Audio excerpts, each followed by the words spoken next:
Now let's move to today's perspective on the programme. And the British Prime Minister Boris Johnson lies to embellish reality, lies as a game, but also as an instrument of power. Not my words, but the words of my guest on Perspective today. Sylvie Bermann was, until 2017, the French ambassador to the UK. She says that when she arrived to take up her post in 2014, London was a city of extraordinary dynamism, with optimism, with French cabinet ministers queuing up to visit, all searching for Britain's recipe for success. But then, she says, came Brexit, which saw all that blown up, deliberately, and for what? Well, Sylvie Bermann has also been France's ambassador to China, more recently to Russia.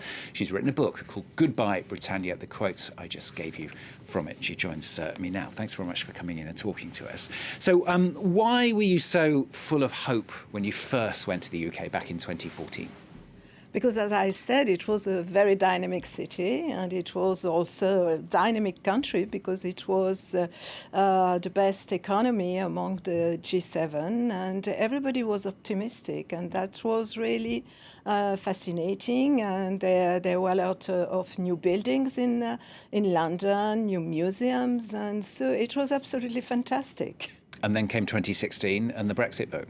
Yeah, absolutely, which was a surprise. Sometimes people tell me that's because you were in London and it's a bubble.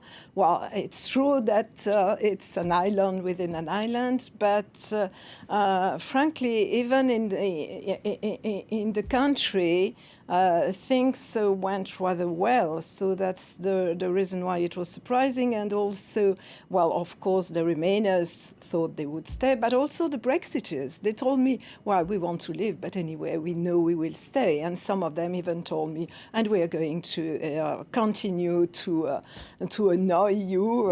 Are you sure you still want us to stay? And I said yes, because also the British were very influential in Brussels, and sometimes even the French were complaining because they thought it was too Anglo-Saxon, and they were too influential in Brussels. And you pick out Boris Johnson, don't you, particularly as one of those people that caused, if that's the right word, Brexit to happen? Yeah, absolutely, because he was not supposed to be a Brexiteer. I mean, he speaks a lot of languages. He traveled a lot around the world. He has culture. Of course, we know what he wrote when he was in Brussels as the correspondent of the Telegraph. This what was called the Euromyth, and it was invention, of course, and it showed that the EU was absurd and so on. But nevertheless, he always talked favorably about immigration and London being an open city. So when you have such a politician, of course it legitimizes what was before the position of Farage. So you think he's an opportunist, in other words? Yeah, he's an opportunist. I think it's nothing like about the lies. Of course, it made the headlines, but it's not something which is a diplomatic secret, and everybody knows about it, and also about that. I think he wanted to be prime minister. That was his aim. And if you remember a debate with Amber Rudd at that time, she said it was a discussion about figures, and she said the only figure that interested him is number 10. So it's something that is said in Britain. It's not my... So a few years on from the Brexit vote, I mean, it's coming up to 5 years ago since the vote, isn't it? Yes. I mean, do you still see that everything that has happened since has been bad for the UK? Well, I think it has been very difficult times because there was no decision in London, so they didn't have time to do anything else, including foreign policy and so on. Relations were pretty acrimonious with the EU, which is the main partner, and so and since the Brexit took effect beginning of the year, 2 months now, there's been some problems, exports. and also the problem of the fishermen, and they all said we were lied to because they all voted for Brexit and they were very optimistic about it. You used the word bubble earlier on. I mean, critics would say that you are in a bubble, not just the London bubble, but the bubble of opinion in the UK. I mean, obviously, a lot of people are still very, very strongly for Brexit. A lot of people still think it was certainly the right thing, and they're very happy that it's happened. Yeah, no, I agree with that. But it's at the same time, I was in a bubble. Well, and London voted for Remain, of course, but I met a lot of people. Well, I traveled also, but when you travel, you see some mayors or some people who told me that they would vote for Remain. But when you meet politicians, well, they have their constituencies, so they should know what's happening there. And apart from the trade unions who knew what happened in North, well, the Red Wall, I think a lot of them didn't know.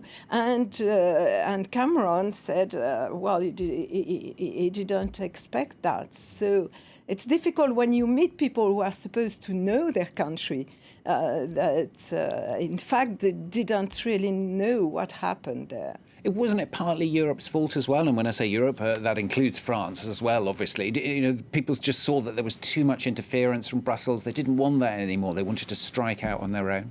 Well, but I think, in fact, the EU was the scapegoat, because the day after they just searched on the internet what is really the EU. And in fact, sometimes they accuse the EU when it's national regulations. So, well, Europe is perceived badly in many countries, also because the politicians, and including, well, in France, except maybe now with Emmanuel Macron, they all say, oh, it's because of Europe, and so we are obliged to do that. And so people are angry about it, even if it's not true. And I've read the memoirs of David Cameron, and he said, oh, maybe we should have told the people what were the advantages of the EU, and they were fundings from the EU, and including in places who voted for Brexit, and for instance, the Wales.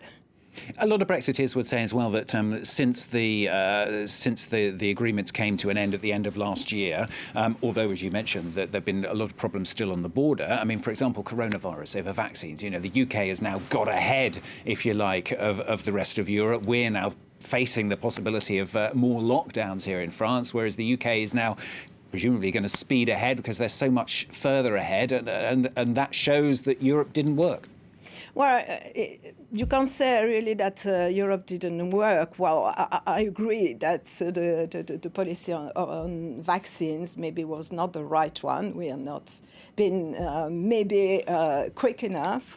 But the reason why was solidarity. Because France, Germany, Netherlands started to negotiate directly with laboratories, and we would have had more vaccines than smaller countries. So that's the reason why. But afterwards, there's a question of logistics also. It has been fantastic in the UK. It's really a success, and I appreciate that. And maybe our logistic system is not perfect, not so because we still have some vaccines and people haven't been vaccinated yet, and but I hope it will accelerate. In very the coming soon. Days. We can but hope. We'll just wait for that AstraZeneca decision, of course. Thanks very much for being with us on the programme today. Sylvie Bermann, France's ambassador to the UK. She was during the Brexit vote up until 2017. Thanks.